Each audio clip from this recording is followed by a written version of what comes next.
Soyayyar da ke raina ba zan sauya ra'ayi ba. Na yi lullube kamar na ango da amarya. So yana da daɗi maso da shan wani ya shiga haushi. Soyayya ta zahiri ba a yi mata gudun barewa. So yana da daɗi maso da shan wani ya shiga haushi.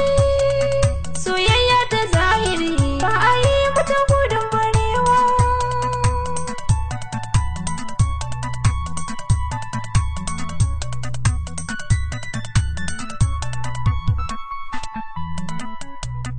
Inda ya rashin sautin ka zan faɗa kishirwa.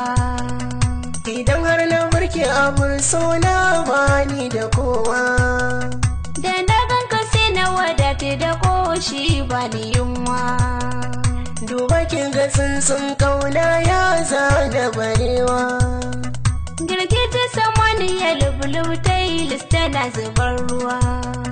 Ga itatuwa korare ɗorowa da sanwa. Min shigo wani sha'awa ga iska yana kaɗawa. Da ƙauna ta bin jiki an komawa da kanwa.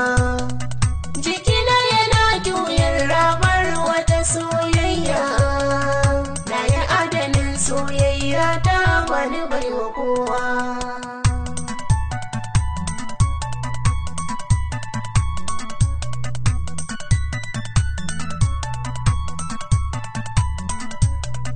Barewa ba ta yi gudu ɗan ta yarrafa ba. Soyayyar da ke raina ba zan mata kishiya ba. Mai sukar masoya bai san sirrin zuciya ba. Idan na rasa ta jiki ba zai daina bari ba. Ba nuwa masoyi rowar tausasa da bari ba. Kauna ke gushe haushi so bai canja wuri ba. So in yayi kewar gani a so ba zai saya ba. Ba ni ba da rancen kauna ba zan yi aro ba. Na daɗe ina rarrafe cikin masu soyayya. Gashi na yi fincin kau misalin gudun barewa.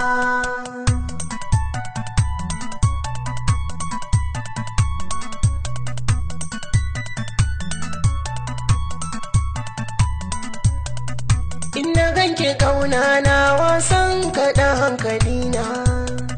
Don Allah ke ce mani gobe na turo iyayena. Ko da yaushe suna mani duka a dare da rana. Na daɗe ina shawara ta ya zan nuna ƙauna. Haɗuwar jini soyayya ce mai disa shakunci. Randadin ido bai ganki ba na iya barci. In kai mun maraicin kallo ban iya cin abinci. In ka kulle soyayya ta zan faɗa maraici.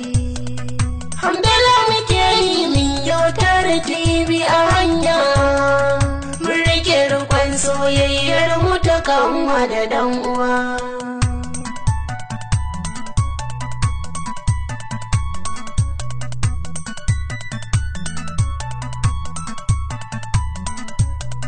So yana da daɗi maso da shan wani ya shiga haushi. Soyayya ta zahiri ba a yi mata